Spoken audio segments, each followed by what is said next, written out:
अभिवादन स्वीकार कीजिए ब्रजेश मिश्रा का और आप देखना शुरू कर चुके हैं द डिबेट। बहनों भाइयों, तीसरा चरण 57% की पोलिंग, थोड़ा सा इंप्रूवमेंट आया है लेकिन इसमें बहुत गुंजाइश है सुधार की। बहनों भाइयों, 10 सीटें थी और इन 10 सीटों में भारतीय जनता पार्टी के पास 2019 में 8 सीटें थी और 2 ही सीटें सिर्फ अपोजिशन के पास थी। इस बार 57% ने क्या किया? चुनाव फंसा, चुनाव निकला, लहर है या मुकाबला बड़ा करारा है? आज चर्चा इसी विषय पर होगी। हम आपको बताएंगे कि वोट देकर लौटे मतदाताओं की ओपिनियन क्या थी, सोच क्या थी और इन 10 सीटों पर कौन जीत सकता है, इस पर खुली चर्चा करने वाले हैं। बहनों भाइयों, उत्तर प्रदेश का ये बहुत ही हाई प्रोफाइल मुकाबला इन 10 सीटों पर संपन्न हो गया। 2 चरणों के मुकाबले ये ऐसा चुनाव था जिसमें 57% का वोट पड़ा है। पहले 2 फेजेस के मुकाबले थोड़ा सा अधिक चुनाव वोट इसमें पड़ा है, लेकिन कुछ सीटों पर बम्पर मतदान हुआ है और कुछ सीटों पर बड़ी खराब पोलिंग हुई। मतलब स्पेशली आगरा वगैरह में, बरेली में तो पोलिंग परसेंटेज बहुत कम रहा। लेकिन बहनों भाइयों, 2 चुनाव के मुकाबले इस फेज के चुनाव में थोड़ी हिंसा भी देखने को मिली, मारपीट भी देखने को मिली, पुलिस के डंडे भी दिखे, लाठीचार्ज भी दिखी, एक दूसरे को खींचाखाची भी शुरू हुई और मारपीट भी दिखी, बूथों पर कब्जे भी दिखे इस राउंड के चुनाव में। अब ये चुनाव जैसे जैसे आगे बढ़ रहा है और मुकाबला जैसे ही कांटे का हो रहा है, अब खेल शुरू हो गया है। और इस चुनाव में तस्वीरें सबने देखी, 2 फेज बड़े इत्मीनान से गए, लेकिन इस चुनाव में तीसरे फेज में लड़ाई झगड़ा, मारपीट, खींचाखाची, बूथ कब्जा सब कुछ देखने को मिला। हालांकि बहुत बड़े पैमाने पर नहीं दिखा, लेकिन फिर भी हर एक सीट से जहां चुनाव फंसा था वहां से आई। जहां से नहीं आई वो बरेली से नहीं आई, आगरा से नहीं आया, लेकिन बाकी सब जगहों से इस तरह की खबरें आई। हाथरस से भी बहुत कम स्थिति थी, लेकिन हर जगह संघर्ष गजब का दिखा और दोनों पार्टियां गजब की लड़ती हुई दिखी। इस बार के चुनाव में जो सबसे खास बात मैं नोट कर रहा हूं वो है संघर्ष। और इस बार कार्यकर्ता संघर्ष नहीं कर रहे हैं दोनों तरफ के, दोनों तरफ का सपोर्टर और वोटर संघर्ष कर रहा है। लेकिन मतदान का कम होना ये दोनों को दुविधा में डाल रहा है कि जीतेगा कौन। वैसे सब कह रहे हैं 10 में 10, 10 में 10, पर एक्चुअल जो वोटिंग पैटर्न है वो क्या इशारा करता है? संभल से लेके बरेली तक का ये जो इलाका है और एटा से लेके मैनपुरी होके बदायूं वाली बेल्ट, बहनों भाइयों, इस बार का चुनाव बहुत कुछ कहानी कहता है, बहुत नए सिरे से तस्वीर को प्रस्तुत करता है। और इस बार के चुनाव में हार जीत के अंतर को तो मैं नहीं बता सकता, लेकिन लहर नहीं दिख रही है, किसी का कहर भी नहीं दिख रहा है। कोई ये नहीं कह सकता कि बिल्कुल एक तरफा चुनाव है। बड़ा कांटे का मुकाबला है इस बार, कंफर्टेबल कोई नहीं है।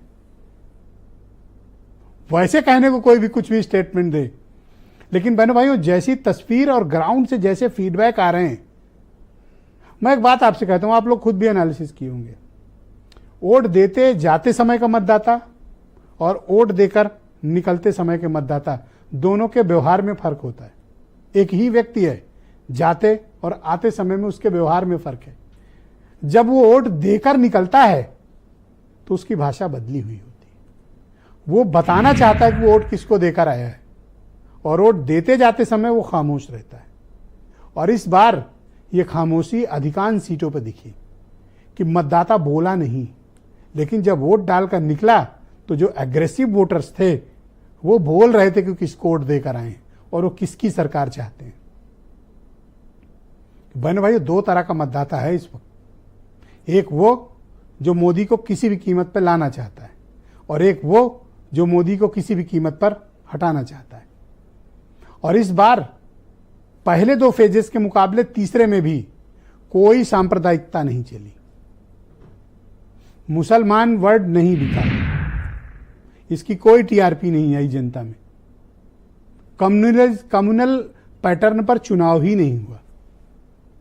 मुसलमान, पाकिस्तान, मंदिर, मस्जिद, ये विषय जनता के बीच करंट नहीं पैदा कर रहे हैं।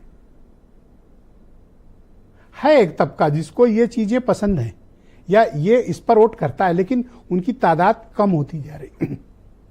जो करंट और उत्साह इन मुद्दों के आने पे, औरंगजेब, बाबर, मुसलमान, पाकिस्तान, जो स्पार्क पहले था वो स्पार्क नहीं है। इस बार जातियों में चुनाव बटा हुआ है, जातियां चुनाव लड़ रही, और जातियों में भी कौन लड़ रहा है? ओबीसी कम्युनिटी का चुनाव है। ओबीसी डोमिनेटेड इलेक्शन हो रहा है। आप किसी भी बेल्ट पे उठा के देख लें। मैं तो कहता हूं आंवले से ही शुरू करें, आंवला से उठा के आप संभल तक देख लें। हर सीट पर कमोबेश आपको ओबीसी, शेड्यूल्ड कास्ट मतदाता, ओबीसी, शेड्यूल्ड कास्ट मतदाता, और सबके वोट डिफाइंड है। ये यादव लैंड ही नहीं है, क्योंकि यादव फैमिली से यहां 3 हाई प्रोफाइल मुकाबले हैं। आदित्य यादव, बदायूं। हालांकि बदायूं में बहुत इंप्रेसिव वोटिंग पैटर्न नहीं है, 55-56% के आसपास की पोलिंग है। फिरोजाबाद जाएं, ठीक पोलिंग हुई है, हालांकि 3-4% कम है, लेकिन 59 के आसपास फिरोजाबाद पहुंच रहा है। मैनपुरी भी 57 से 58% के आसपास की पोलिंग है, और ये जो वो मैनपुरी है जिसने 68% की पोलिंग की थी, तो 8-9% मैनपुरी का घट रहा है, 3% फिरोजाबाद में घट रहा है, और 5 से 6% मैनपुरी में लॉस है। कंफर्टेबल कोई नहीं कह सकता कि हम इतने वोट से जीत लेंगे या हमारी लहर है। मुकाबला हर जगह है। अगर मुकाबले से आगे कहीं की तस्वीर है तो बरेली और आगरा में, लेकिन बाकी 8 सीटों पर जबरदस्त मुकाबला हुआ है। और मैं फिर कह रहा हूं, धर्म के आधार पर, सांप्रदायिकता के आधार पर चुनाव नहीं, जातियों के आधार पर चुनाव हो रहा है। और बहुत वक्त के बाद मैं ऐसा महसूस कर रहा हूं कि कोर इशूज उन इशूज पे भारी हैं जो चुनाव को उत्प्रेरक का काम करते थे। मुसलमान, पाकिस्तान, औरंगजेब, बाबर, इन पर जातियां हावी हैं और कोर इशूज हावी हैं। और आज एक तस्वीर आपने सुबह से बहुत देखी होगी, ग्रामीण क्षेत्र में अच्छी खासी तादाद में ग्रामीणों ने मतदान का बहिष्कार भी किया, गांवों में विशेष तौर पर। क्यों किया? वो किसी को हराना या जिताना नहीं चाहते थे। उनका प्राइमरी इशू है कि उनके गांव की सड़क नहीं बनी। वो आज भी कच्ची सड़कों पे चलते हैं। उनके गांव में बिजली नहीं है, उनके गांव में कोई इंफ्रास्ट्रक्चर नहीं है, उनके गांव में सुविधाएं नहीं है। उनका सांसद विधायक उनसे झूठ बोलता रहा। तमाम तस्वीरें आपने टेलीविजन चैनल्स और सोशल मीडिया पर देखी होंगी, जहां से ये तस्वीरें वायरल हुई। गांव के गांव ने बहिष्कार किया। बहनों भाइयों, ये गंभीर चिंता का विषय है। हमारे मतदाता चुनाव की प्रक्रिया से अलग कर रहे हैं खुद को, इसका मतलब उनमें एक्सट्रीम एंगर है, दुख है, असंतोष है। किस बात का? कि उनके गांव की सड़क नहीं बनाई है, बननी चाहिए, और इसकी जवाबदेही भी सुनिश्चित करना चाहिए। तो इन 10 सीटों पर क्या हुआ, आज चर्चा इस विषय पे करेंगे। कुछ स्टेटमेंट सुने, आज की डिबेट को आगे बढ़ाएंगे। पुलिस का व्यवहार और प्रशासन का व्यवहार है वो ठीक नहीं है। ये फेस भारतीय जनता पार्टी को सफाया कर देगा। आप देखिए क्या हालत है, क्यों मारपीट हो रही। देखिए पुलिस क्या कर रही है। पुलिस कहाँ की तस्वीरें? ये संभल की है, और यहाँ मैनपुरी का हमारे पास खबर आ रही है कि जहाँ समाजवादी पार्टी कार्यकर्ता नेता हैं उन्हें बंद कर रहा है प्रशासन।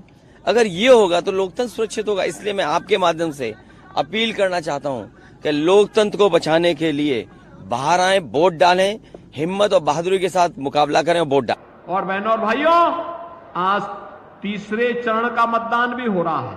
तीसरे चरण में 94 सीटों पर फिर से चुनाव हो रहे हैं। यानी आज के बाद आधा चुनाव संपन्न हो चुका होगा।